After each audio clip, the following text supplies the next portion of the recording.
He leaned forward and said very earnestly, "Because, when it came in,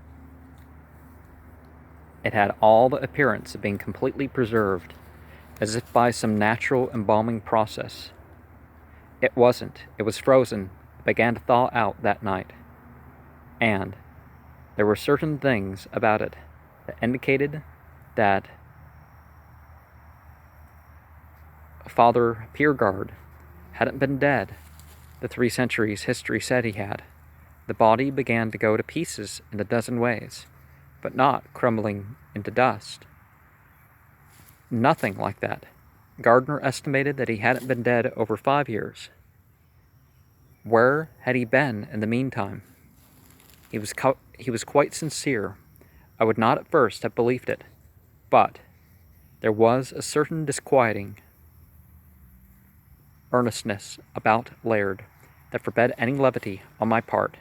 If I had treated his story as a joke, as I had the impulse to do, he would have shut up like a clam and walked out of my room to brood about this thing in secret, with Lord knows what harm to himself. For a little while I said absolutely nothing. You do not believe it. I haven't said so. I can feel it. No, it's hard to take. Let's say I believe in your sincerity. That's fair enough, he said grimly. Do you believe in me sufficiently to go along up to the lodge and find out what may have happened there? Yes, I do. But I think you'd better read these excerpts from Gardner's letters first. He put them down on my desk like a challenge. He had copied them off onto a single sheet of paper, and as I took this up, he went on, talking rapidly, explaining that the letters had been those written by Gardner from the lodge. When he finished, I turned to the excerpts and read, I cannot deny that there is about the lodge, the lake, even the forest, an aura of evil, of impending danger. It is more than that, Laird, if I could explain it, but archaeology is my forte, and not fiction, for it would take fiction, I think, to do justice to this thing I feel. Yes, there are times when I have the distinct feeling that someone or something is watching me out of the forest or from the lake. There does not seem to be a distinction as I would like to understand it, and while it does not make me uneasy, nevertheless, it is enough to give me pause. I managed the other day to make contact with old Peter, the half-breed. Just say mixed race. Of course, this was, He was, at the moment, a little the worse for firewater, but when I mentioned the lodge and the forest to him, he drew into himself like a clam. But he did put words to it. He called it a Wendigo. You are familiar with the legend, which probably belongs to the French-Canadian country. That was the first letter, written about a week after Gardner had reached the abandoned lodge on Rick's Lake. The second was extremely terse, and had been sent by special delivery. Will you wire Miskatonic University at Arkham, Massachusetts, to ascertain if there is available for study a photostatic copy of a book known as the Necronomicon by an Arabian writer who signs himself Abdul al-Hazred. Make inquiry also for the Pnakotic manuscripts and the Book of Ibon, and determine whether it is possible to purchase through one of the local bookstores a copy of The Outsider and Others by H.P. Lovecraft, published by Arkham House last year. I believe that these books, individually and collectively, may be helpful in determining just what it is that haunts this place. For there is something, make no mistake about it, that I am convinced of it. And when I tell you that I believe it has lived here, not for years, but for centuries, perhaps, even before the time of man, you will understand that I may be on the threshold of great discoveries. Startling as this letter was, the third was even more so, for an interval of a fortnight went by between the second and third letters, and it was apparent that something had happened to threaten Professor Gardner's composure, for his third letter was even in the selected excerpt, marked by extreme perturbation. Everything evil here. I don't know whether it is the black goat with 1,000 young. I addressed that in a Yule seasonal. Go to the seasonal playlist. Are the faceless one. In the same. And are something more that rides the wind, for God's sake. Those accursed fragments, something in the lake too, and at night the sounds, how still, and then suddenly those horrible flutes, those waterly ululations, not a bird, not an animal then, only the ghastly sounds, and the voices. Is it but a dream? Is it my own voice I hear in the darkness? I found myself increasingly shaken as I read those manuscripts. Certain implications and hints lodged between the lines of what Professor Gardner had written were suggestive of terrible, ageless evil, and I felt that there was an opening up for Laird Dorgan and myself, an adventure so incredible, so bizarre, and so unbelievably dangerous that we might, well, not return to tell it. Yet, even then, there was a lurking doubt in my mind that we would say anything about what we found in Rick's Lake. What are you going to say? asked Laird impatiently. I'm going. Good. Everything's ready. I've even got a dictaphone and batteries enough to run it. I've arranged for the sheriff of the country at Pasha Paho to replace Gardner's notes and leave everything just the way it was. A dictaphone? I broke in. What for? Those sounds he wrote about. We can settle that once and for all. If they're to be heard, the dictaphone will record them. If they're just imagination, it won't. Well, what if it's on particular nights or particular times and they're not recording? He paused, his eyes very grave.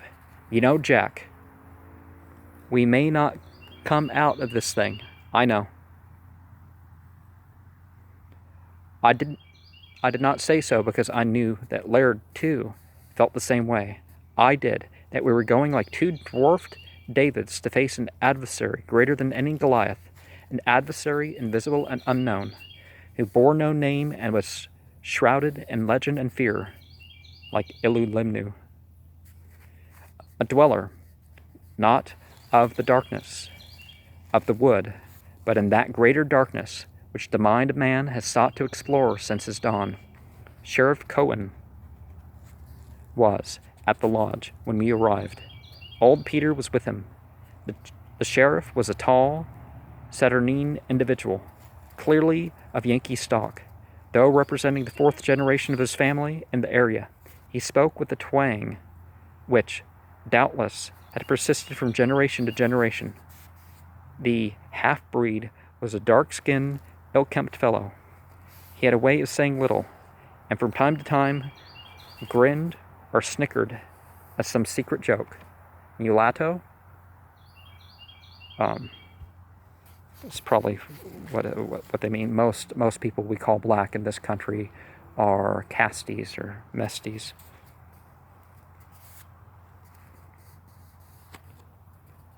I brung up express that come some past time for the professor, said the sheriff. From some place in Massachusetts was one of them, and the other from down near Madison. Didn't seem to me 'twas worth sending back, so I took and brung 'em with the keys. Don't know that you fellers 'll get her and the wares. My posse and me went through the whole woods. Didn't see a thing. You ain't tellin' 'em everything. Put in the half-breed grinning. Ain't no more to tell. What about the carvin'? The sheriff shrugged irritably. Damn it, Peter. That ain't got nothing to do with the professor's disappearance. He made a drawing of it, didn't he? Now, okay, racial is not quite the same as racist, but generally, it's just not necessary to include those details per se. So pressed the sheriff, confidently that 2 members of his posse had stumbled upon a great slab of rock in the center of the wood. It was mossy and overgrown, but there was upon it an odd drawing, plainly as old as the forest. Probably the work of one of the primitive Indian tribes once known to inhabit northern Wisconsin before the Dakota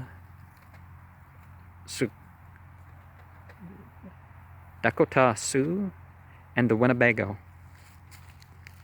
Old Peter grunted with contempt. No Indian drawing.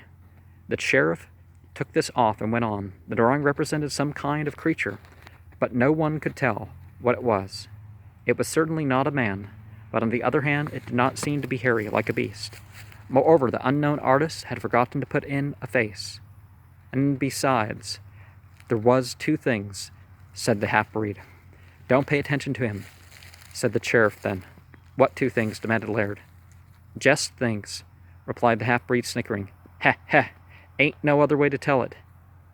Weren't human, weren't animal, just things. Cowan was irritated. He became suddenly brusque. He ordered the half-breed to keep still, and went on to say that if we needed him, he would be at his office in Pashapaho. He did not explain how we were to make contact with him, since there was no telephone at the lodge, but plainly he had no high regard for the legends abounding in the area unto which we had ventured with such determination. The half-breed regarded us. This just doesn't sound right, talking about people as half-breeds. Regarded us with an almost stolid indifference, broke only by a sly grin from time to time, and his dark eyes examined our luggage with keen speculation and interest. Laird met his gaze occasionally, and each time old Peter indolently shifted his eyes. The sheriff went on talking. The notes and drawings the missing man had made were on the desk he had used in the big room, which made up almost the entire ground floor of the lodge. Just where he had found them, they were property of the state of Wisconsin, and were to be returned to the sheriff's office. When we had finished with them, at the threshold, he turned for a parting shot to say he hoped we would not be staying too long, because, while I ain't given in to any of them crazy ideas, it just ain't been so healthy for some people who came here. The half-breed knows or suspects something, said Laird at once. We'll have to get in touch with him sometime when the sheriff's not around. Didn't Gardner write that he was pretty close-mouthed when it came to concrete data? Yes, but he indicated the way out. Firewater. He went to work and settled ourselves, storing our food supplies, setting up the dictaphone, getting things into readiness for a stay of at least a fortnight. Our supplies were sufficient for this length of time, and if we had to remain longer, we could always go into Pashapaho for more food. Moreover, Laird had brought fully 24 dictaphone cylinders, so that we had plenty for them for an indefinite time, particularly since we did not intend to use them except when we slept. And while this would be often, for we had agreed that one of us would watch while the other took his rest, an arrangement we were not sanguine enough to believe would hold good without fail. Hence the machine. It was not until after we settled our belongings that we turned to the things the sheriff had brought, and meanwhile we had ample opportunity to become aware of the very definite aura of that place. For it was not imagination that there was a strange aura about the lodge and the grounds. It was not alone the brooding, almost sinister stillness, not alone the tall pines encroaching upon the lodge, not alone the blue-black waters of the lake, but something more than that, a hushed, almost menacing air of waiting, a kind of aloof assurance that was ominous, as one might imagine a hawk might feel leisurely, cruising above prey it knows will not escape its talons.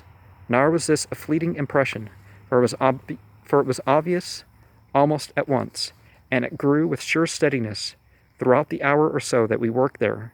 Moreover, it was so plainly to be felt that Laird commented upon it as if he had long ago accepted it, and knew that I too had done so. Yet there was nothing primary to which this could be attributed. There are thousands of lakes, like Rick's, in northern Wisconsin and Minnesota, and while many of them are not in forest areas, those which are do not differ greatly in their physical aspects from Rick's, so that there was nothing in the appearance of the place which at all contributed to the brooding sense of horror which seemed to invade us from the outside. Indeed, the settling was rather the opposite. Under the afternoon sunlight, the old lodge, the lake, the high forest all around had a pleasant air of seclusion, an air which made the contrast with the intangible aura of evil all the more pointed and fearsome.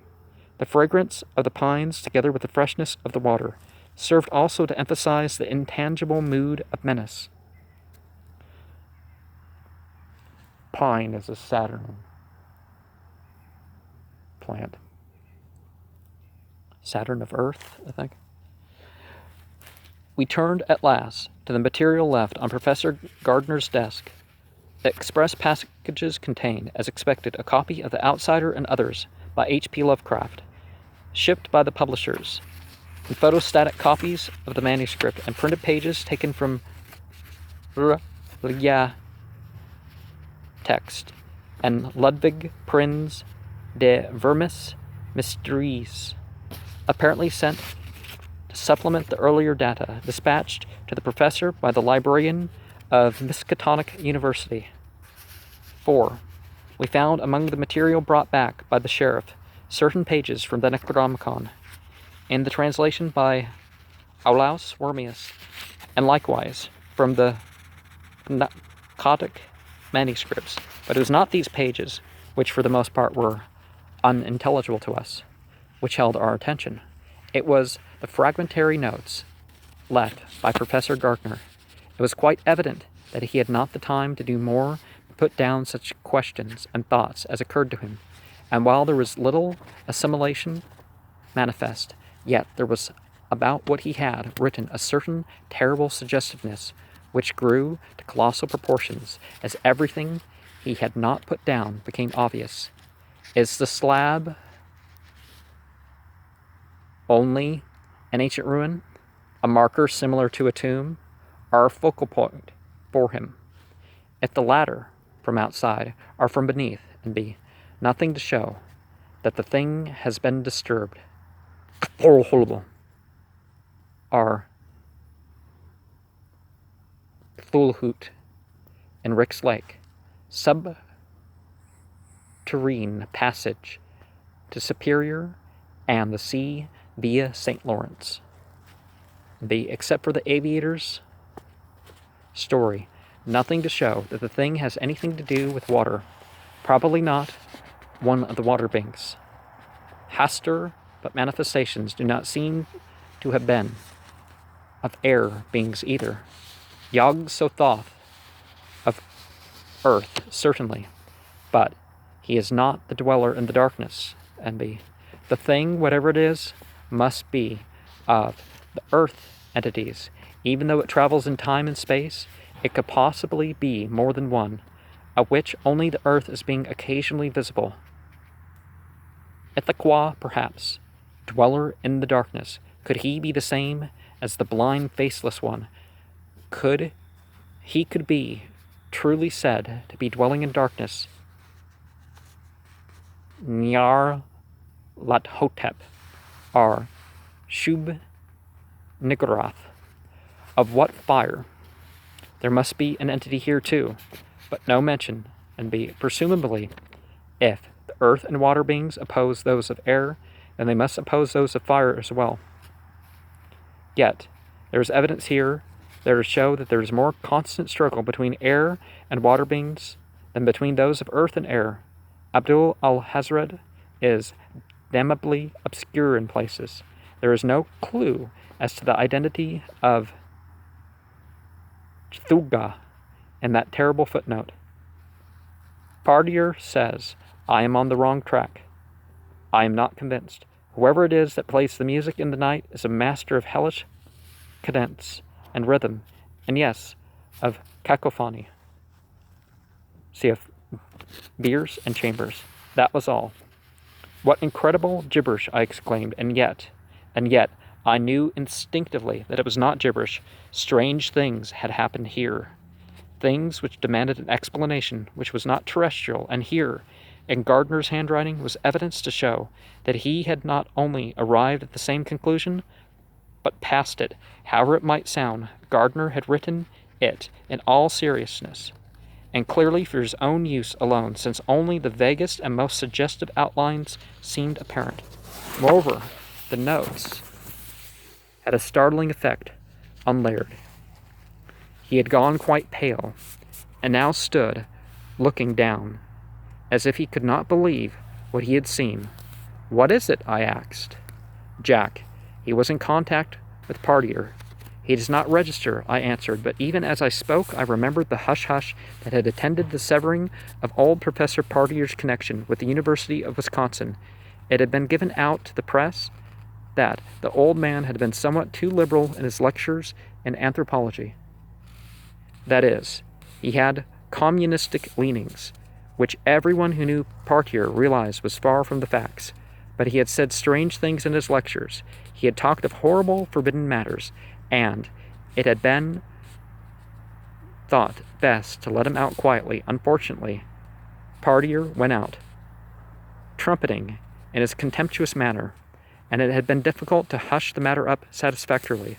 "He's living down a while south now," said Laird. "Do you suppose that he could translate all this?" I asked, and knew that I had echoed the thought in Laird's mind. "He's 3 hours away by car. We'll copy these notes, and if nothing happens, if we can't discover anything, we'll go to see him." "If nothing happened?"